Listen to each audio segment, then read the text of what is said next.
नमस्कार, FM news देख रहे हैं आप और आपके साथ मैं हूं भारती बघेल। शुरुआत करेंगे बुलेटिन की। खबर देहरादून से है, जहां पर मुख्यमंत्री पुष्कर सिंह धामी ने सचिवालय से आपको बता दें कि न्याय विभाग से संबंधित विभिन्न विषयों पर समीक्षा बैठक की है और इसी कड़ी में उन्होंने सर्वोच्च न्यायालय और उच्च न्यायालय में राज्य से जुड़े विभिन्न विषयों में ठोस पैरवी करने को कहा।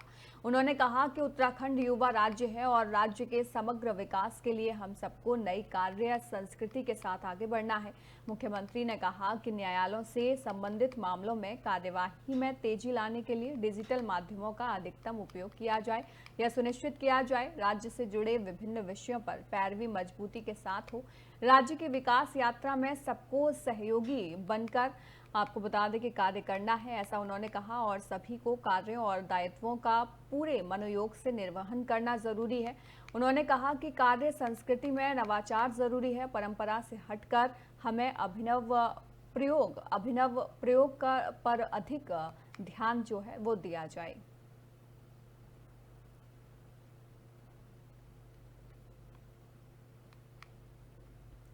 वहीं उत्तरकाशी में जड़ाव पिलंग के पास एक जेसीबी मशीन अनियंत्रित होकर मार्ग से नीचे आ गई। आपको बता दें कि दुर्घटना में जेसीबी ऑपरेटर फंस गया और घटना की सूचना पर वहां पर एसडीआरएफ की 2 टीमें पोस्ट उजेली और पोस्ट भटवाड़ी से रेस्क्यू के लिए रवाना हुई। मौके पर पहुंचकर एसडीआरएफ की रेस्क्यू टीमों ने रेस्क्यू ऑपरेशन चलाते हुए लगभग 7 घंटे की कड़ी जद्दोजहद के बाद कटिंग इक्विपमेंट की सहायता से आपको बता दें कि जेसीबी के टुकड़ों को काटकर जेसीबी ऑपरेटर को सकुशल रेस्क्यू किया। रेस्क्यू के बाद घायल ऑपरेटर को स्ट्रेचर की सहायता से मुख्य मार्ग तक पहुंचाकर अस्पताल में एडमिट कराया।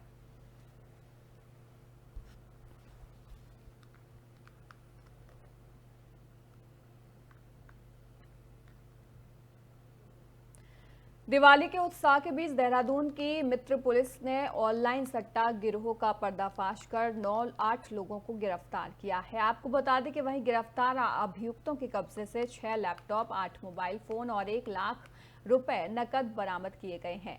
इस बात पर देहरादून के एसएसपी अजय सिंह ने कहा कि पटेल नगर क्षेत्र में ऑनलाइन सट्टेबाजी की शिकायत आ रही थी, जिसे लेकर जब क्षेत्राधिकारी की तरफ से तलाशी ली गई तो पाया गया कि विन आई 20 ऐप के माध्यम से जो है विभिन्न कस्टमरों को सट्टा खेलने के लिए जोड़ा गया था। साथ ही उन्होंने कहा कि इसमें कुछ अकाउंट का पता चला है और जिनमें सट्टे की राशि जमा होती थी।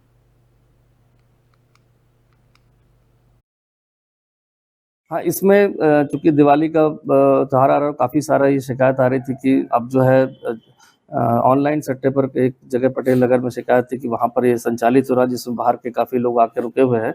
इसकी सूचना पर जो है क्षेत्राधिकारी के नेतृत्व में तलाशी ली गई, तो वहाँ पर पाया गया कि जो है विन आई 20 ऐप करके एक बनाया गया था, जिसके माध्यम से विभिन्न कस्टमरों को ऑनलाइन जोड़ा गया था और इसके माध्यम से वो अलग अलग प्रोसेस के माध्यम से उनको आईडी क्रिएट करते थे और ऑनलाइन पैसा जो है जमा होता। इसमें कुछ अकाउंट नंबर भी पता चले हैं, जिसमें सट्टे की राशि जो खेलने की जो राशि थी वो उन अकाउंटों में जमा हो रही थी, उस अकाउंट को फ्रीज कर दिया गया। मौके से इनसे 1 लाख करीब नगद जो है मिला है, जो विभिन्न इनके कमीशन के माध्यम से इनको मिलता था। प्रारंभिक पूछताछ में इनके द्वारा पता चला है कि इस तरह से ये आगे के चैनल से जुड़े हुए हैं, इस तरह के ऐप्स के माध्यम से, और अपने अपने कस्टमर बनाते हैं और उनका एक निर्धारित शेयर होता है जो उनको कटने के बाद बैंक अकाउंट में मिल जाता है। जो जानकारी इनसे मिली उसके आधार पर आगे भी काम कर रहे हैं। इनसे अभी 6 लैपटॉप और 8 मोबाइल फोन बरामद किया, जिस पर ये सट्टे का ऑनलाइन। खबर देहरादून से है, जहां पर जाम की समस्या से आम आदमी का जीवन अस्त व्यस्त हो गया है। त्योहारी सीजन में तो जाम की और भी स्थिति जो है वो भयानक हो गई है। सड़कों पर जाम के कारण गाड़ियां रेंगते हुए दिखाई दे रही हैं। वहीं लोगों को जाम से निजात दिलाने के लिए आरटीओ के द्वारा प्रयास किया जा रहा है। इसके लिए अभियान चलाया जा रहा है। ऐसे वाहनों के विरुद्ध कार्रवाई की जा रही है जिनसे शहर में जाम की स्थिति उत्पन्न होती है। इसके अंतर्गत ऐसे वाहनों का जो चालान है वो भी किया जा रहा है। देहरादून आरटीओ सुनील शर्मा ने कहा कि देहरादून हरिद्वार रुड़की में कई टीमें लगी हुई हैं। इसके अंतर्गत अभी तक देहरादून में 60 ई रिक्शा को सीज किया गया है और 180 ई रिक्शा का चालान जो है वो किया गया है।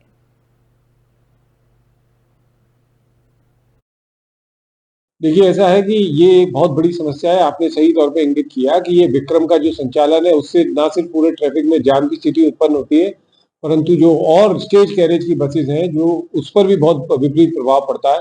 उसको देखते हुए आरटीए की बैठक हुई थी। आरटीए की बैठक में अध्यक्ष महोदय गढ़वाल कमिश्नर साहब ने भी इस बात पर जोर दिया है।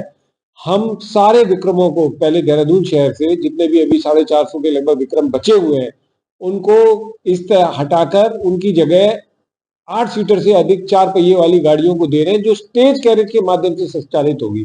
स्टेज कैरेज के माध्यम से संचालन का मतलब होता है कि उनके स्टॉप निश्चित होंगे और उनको एक पर्टिकुलर फ्रीक्वेंसी में चलना होगा। ऐसे किसी भी सड़क पर कहीं पर भी खड़े होकर सवारी उठाने का अलाउ नहीं होगा, जिससे कि जाम की स्थिति में बहुत ज्यादा हमारा इम्प्रूवमेंट होगा। जाम कम करने में हरिद्वार में जंगली पशुओं का सड़कों पर घूमना आम बात सी हो गई है। आपको बता दें कि ऋषिकुल हाईवे पर हिरण सड़क पार कर रहा था। ऐसे में किसी वाहन ने टक्कर मार दी और उसकी मौके पर ही मौत हो गई। मौके पर पहुंचे वन क्षेत्र अधिकारी ने आपको बता दें कि कहा कि हिरण को लेकर जा रहे हैं और प्रोटोकॉल के अनुसार उसका आगे का निस्तारण किया जाएगा। साथ ही जगजीतपुर में लगातार हाथियों के आने पर वन अधिकारी ने कहा कि इस मामले पर टीम लगा दी गई है, जो कि इसकी मॉनिटरिंग कर रही है ताकि वहां पर किसी भी प्रकार की कोई अनहोनी ना घट सके। क्योंकि जब हाथियों का झुंड निकलता है तो ऐसे में जब सेल्फी लेने के लिए हाथी के नजदीक चले जाते हैं, किसी भी प्रकार की कोई घटना अंजाम ना ले सके, इसको लेकर एसडीएम और एसपी हरिद्वार को पत्र के माध्यम से अवगत करा दिया गया है। यहाँ पर जो है अर्चना मैडम द्वारा हमें सूचना दी गई, संदीपा मैडम को, उनके द्वारा हमें सूचित किया। हम मौके पर पहुँचे। यहाँ पे एक हिरन जो है हमें मिला यहाँ पर, उसे हम लेके जा रहे हैं और प्रोटोकॉल के अनुसार उसकी आगे का निस्तारण किया जाएगा। सर, जगजीतपुर में हाथियों का मूवमेंट है, वहाँ पर किस तरीके से देखरेख की जा रही है? वहाँ पे जो है रेगुलर टीम लगा रखी है। रेगुलर टीम के द्वारा मॉनिटरिंग करी जा रही है। जगजीतपुर क्षेत्र में ठेके के पास जो हाथी निकल रहा है उसके लिए एसडीएम साहब को और पुलिस उप अधीक्षक महोदय को भी लेटर लिखा गया है कि वहाँ पे कोई ऐसी स्थिति ना बने, क्योंकि वहाँ पे क्या करा जा रहा है, अमूमन लोगों द्वारा सेल्फी और वीडियो बनाने के चक्कर में वहाँ पे जो है हाथी के बड़े नज़दीक चले जाते हैं। और मैं आप लोगों के माध्यम से भी अपील करना चाहूँगा कि ऐसी हरकतें ना करें, क्योंकि ये वन्य जीव संरक्षण अधिनियम यथा संशोधित 2023 के तहत क्राइम है। उनकी फ़ोटो सेल्फी ना लें, क्योंकि इसके तहत कोई भी घटना हो सकती है, और घटना तो हुई, ये क्राइम भी है साथ में, तो उनके खिलाफ।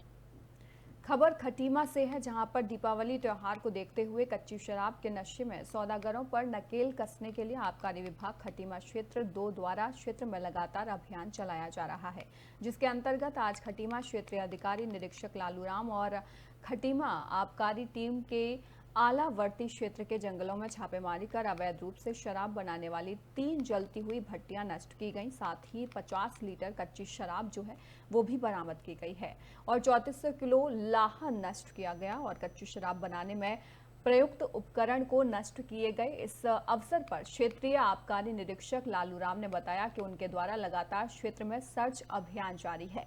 टीम में उप आबकारी निरीक्षक जगदीश कुमार और महेश सिंह और साथ ही साथ तमाम लोग जो हैं वो इस टीम में शामिल थे।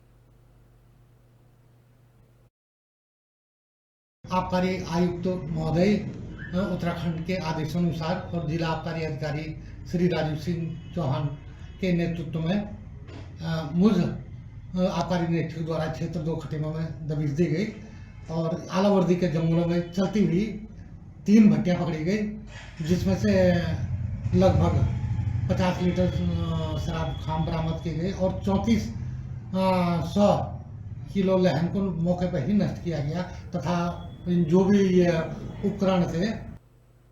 उत्तरकाशी शहर में मस्जिद विवाद ने एक आरटीआई से दी गई जानकारी से तूल पकड़ लिया है। आपको बता दें कि बीते अगस्त माह में एक धार्मिक संगठन से जुड़े व्यक्ति ने प्रशासन से मस्जिद के संबंध में आरटीआई में जानकारी मांगी थी। जो जानकारी प्रशासन ने दी उसे ही आधार बनाकर यह संगठन मस्जिद को अवैध बता रहा है, जबकि प्रशासन का कहना है कि जो जानकारी आरटीआई में दी गई थी वह गलत नहीं थी। हालांकि बाद में प्रशासन ने विस्तार से जानकारी देने की बात कही थी।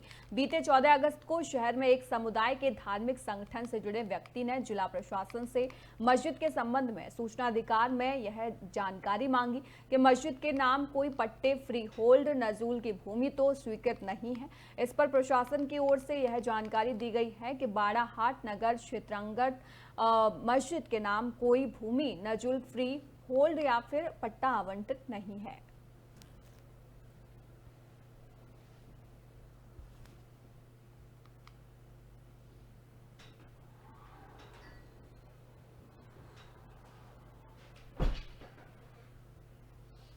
मौसम में बदलाव होते ही स्वास्थ्य महकमे को डेंगू का डर सता रहा है। बीते सालों में डेंगू के कहर से सबक लेते हुए अब स्वास्थ्य महकमे ने जिले के सभी अस्पतालों में डेंगू से संबंधित स्वास्थ्य व्यवस्थाएं दुरुस्त कर रखी हैं।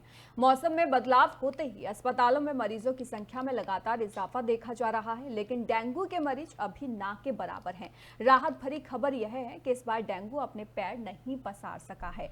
स्वास्थ्य विभाग लगातार लोगों को सलाह दे रहा है कि इस वक्त मच्छरों से बचाव के लिए हर संभव कोशिश करें और अपने आसपास पानी इकट्ठा ना होने दें और पूरे कपड़े पहनने का ध्यान रखें ताकि डेंगू जैसी भयानक बीमारी से बचाव हो सके। स्वास्थ्य महकमे का दावा है कि डेंगू को लेकर विभाग पूरे तरीके से अलर्ट और तैयार है।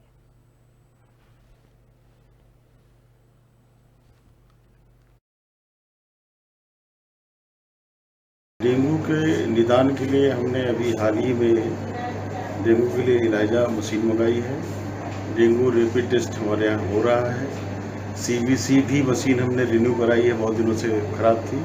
और डेंगू के लिए हमारे यहाँ 10 बेड आरक्षित रखे गए हैं। इलाज और निदान दोनों की पूरी व्यवस्था है, किसी प्रकार की कोई कमी नहीं। मरीजों को न तो बाहर जाना पड़ता है, सब हमारे यहाँ टेस्टिंग हो जाती है। हाँ बिल्कुल, कहीं ना कहीं डेंगू देखने को लग रहा है। और जब से देखा है कि मौसम में थोड़ा सा करवट चेंज आई है तो बुखार शिद्दत से कहीं ना कहीं ठंड लग के आ रहा है, प्लस डेंगू के लक्षण के साथ दिखाई दे रहा है। तो कहीं ना कहीं आदमी को थोड़ा सा बचने की ज़रूरत है मौसम से भी, क्योंकि डेंगू जहाँ तक मच्छर के साथ है वो तो है ही, प्लस इसके साथ कहीं ना कहीं ये वायरल सिम्टम्स के साथ भी आता है।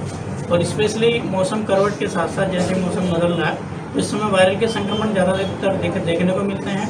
और स्पेशली बच्चों के साथ, बच्चे क्या करते हैं कि दिन में खेलते हैं पानी में और कहीं ना कहीं सर्दी जुकाम की कहीं ना कहीं उसको कंडीशन बन जाती है। जो कंडीशन उनकी दिन में रहती है वही कंडीशन की शाम को भी रहती है, जिस तरीके से हम कपड़े उनको सही से नहीं ढक। डेंगू के निदान के लिए हमने अभी हाल ही में डेंगू के लिए इलाजा मशीन मंगाई है। फिलहाल इस बुलेटिन में इतना ही। देश और दुनिया की तमाम खबरों के लिए आप देखते रहिए FM न्यूज़।